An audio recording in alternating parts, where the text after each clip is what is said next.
Protect your DNA. BioPQQ can promote formation of new mitochondria. Infowarsstore.com.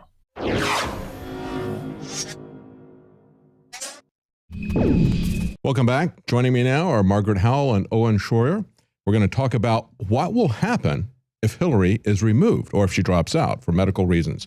We have an article by Paul Joseph Watson asking, could the election be suspended if Hillary Clinton drops out? What will be the role of the Electoral College? But I think more importantly, what would be the role of the Democrat Party? Of course, they could appoint whoever they wish. We're going to talk about who they might appoint. They'd have an opportunity to appoint a clean slate candidate, essentially somebody who has not been attacked for decades, or at least for the last year very heavily.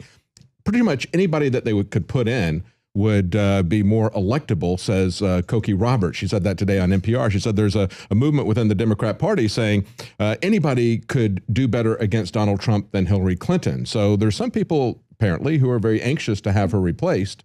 Do you think that's likely? And if so, who do you think would do that?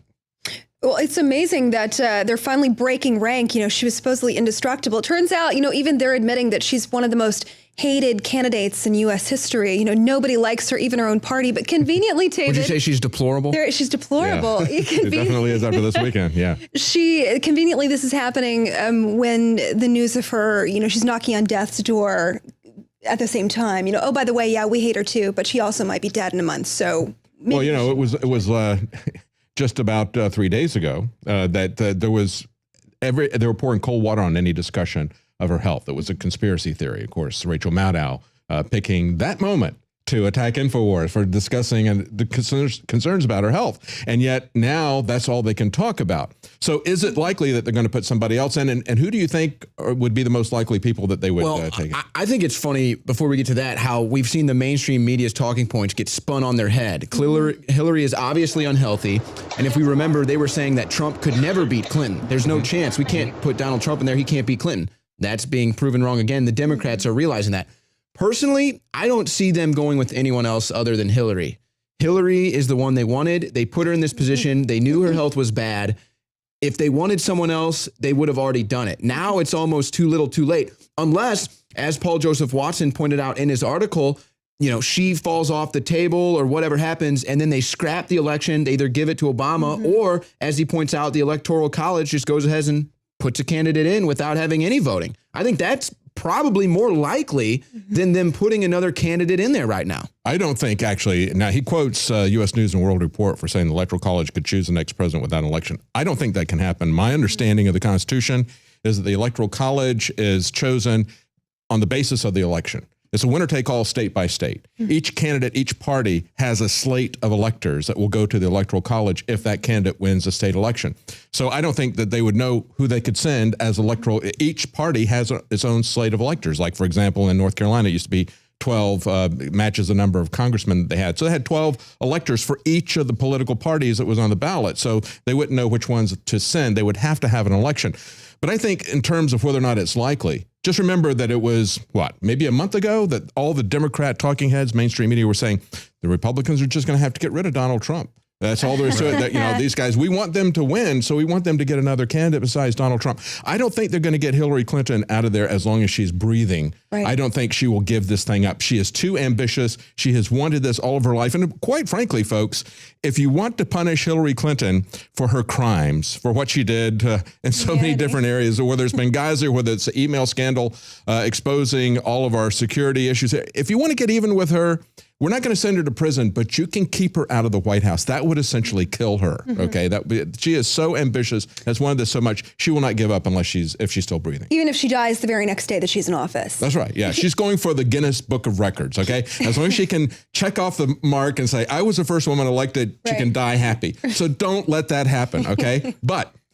Let's just go with a theoretical. Let's go with a theoretical. If they were to remove her, or if she were to drop dead, okay, and not physically be able to do it, if it became so bad, Who do you think the Democrats, of course, can pick somebody else to go in there, the party itself? Who do you think they would pick? Possibly Michelle Obama. She's been vetted. She was offered a Chicago Senate seat. She, obviously is a part of the administration. She has the woman factor, kind of. I'm not sure really, but that would be one possibility. Also, Terry McAuliffe, he paid Hillary Clinton this massive favor by allowing convicted felons to vote in the upcoming election. This was lifted in his state. He's a possibility. But honestly, I'm with you, David, in the theory that she's going to possibly die in office, just push herself on through. You can imagine, though, the crisis mode that the DNC and their strategists are in right now. If she does die before the election, who are they going to prop up? Who are they going to find? And let's hope that they don't find a viable. What do you think, Owen? Well, Who would they put in? everybody seems to think that the leading candidates are Tim Kaine, Joe Biden, and Bernie Sanders. I would agree with that. Kaine, obviously, the vice presidential candidate, would be the one that would step in. He seems like a perfect stalking horse for the Democrats. But the whole thing with Bernie Sanders, I think that Bernie Sanders has already bowed out. He bought his brand new vacation home. He allegedly bought a new Audi that he's traveling around in. So to me, Bernie Sanders is already out of the picture. He played his role. He was a stalking horse, and now he's done. He's out. He's already vacationing. Plus, he's an independent. He's no longer a Democrat. He went back to being an independent. Right. So I don't think he's an option. Yeah, the Democrat establishment never really liked Bernie. He was never one of them. Yeah. And you know what? Bernie and Biden are both older than Hillary. Now, that may or may not be a factor, but I tend to believe that it would be Kaine. And that is very troubling because of his background. Because this guy comes from a liberation theology Jesuit background, which was, as we pointed out earlier today, as Drudge has a link to the Coming to story. light. Yeah, he was involved back in the 80s when we had the move by the Soviet Union within Central America, South America, the Nicaraguan issues and everything. He was there with the revolutionary priests who were actually taking up arms and fighting people. He sought those people out, and yet then he turns around and becomes one of the founding members of the Million Moms Against Firearms, because this is the way these people always roll. Hillary Clinton, who arms ISIS, creates an arms bazaar in Benghazi, who these Democrats who create Fast and Furious to destroy the Second Amendment, they're the ones who want to take your weapons here domestically. They have these schizophrenic policies when it comes to their real position. The problem with that is, and I agree with you on some aspects of that, David, but nobody knows who the hell this guy is. It's like, who are you exactly? He comes out of nowhere. I mean, obviously people in Virginia know who he is, but it's just like he doesn't have that national... That's what they would like. Right. I think that you've got a situation where Hillary has been attacked for over a year. Okay, hard and heavy. People bringing back her old history for who didn't know it. She's been out of the limelight. You've got Donald Trump, who's been attacked by a large field of Republican candidates for a very long time. So their negatives are very high. They could bring in a candidate who has a clean slate. And there is no time left for us to vet them, to expose them, to really investigate who is this person. Okay, they could just bring this person in and everybody would just, hey, this is great. This is a fresh new face. And wouldn't that be incredible to actually witness that, where it almost seems like perfectly planned, where Hillary Clinton, she has all this favoritism running in.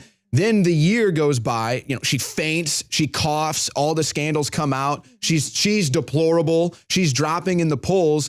And then somehow magically she still gets elected, and then she dies and Tim Kaine comes in. It would almost be like the perfect storm for the Democrats, almost as if that's what they want. I mean, I don't know exactly how much they knew about how sick Hillary was, if she had a date, I don't know any of that, but they knew she was sick. Yeah. They knew her history. They knew that she couldn't beat Donald Trump. Infowars has been saying it the whole time. So now did they already plan on replacing her, or are they shuffling the deck saying, well, we have to do something now? She's unelectable. I don't know. Now is the time for us to begin vetting Tim Kaine. Okay, he may be the VP, but as we can see with Hillary's health issues, the VP could be very, very important. If she wins the election, he may be president very shortly after that. If she can't make it to the election because of health issues, and again, she's not going to drop out. She's not going to let anybody take her off the ballot as long as she's breathing, okay? But if she's not, and he becomes a candidate, I think the most likely person would be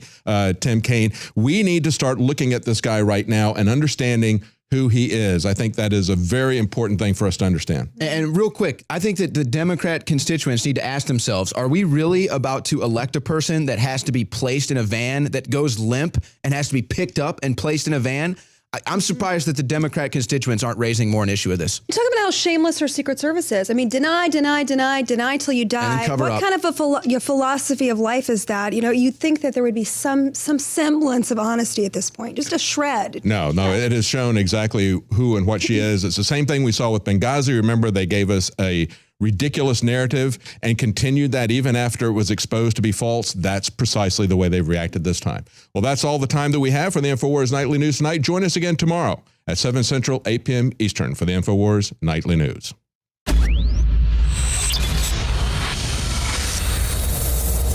In the past decade, we have witnessed unparalleled scientific discoveries in the area of health. But no one has put together a formula that focuses directly on brain health, nerve growth factors, and optimizing your cellular energy at the same time. DNA Force is one of the most expensive formulas to produce. Some of the ingredients in DNA Force are $12,000 a kilogram.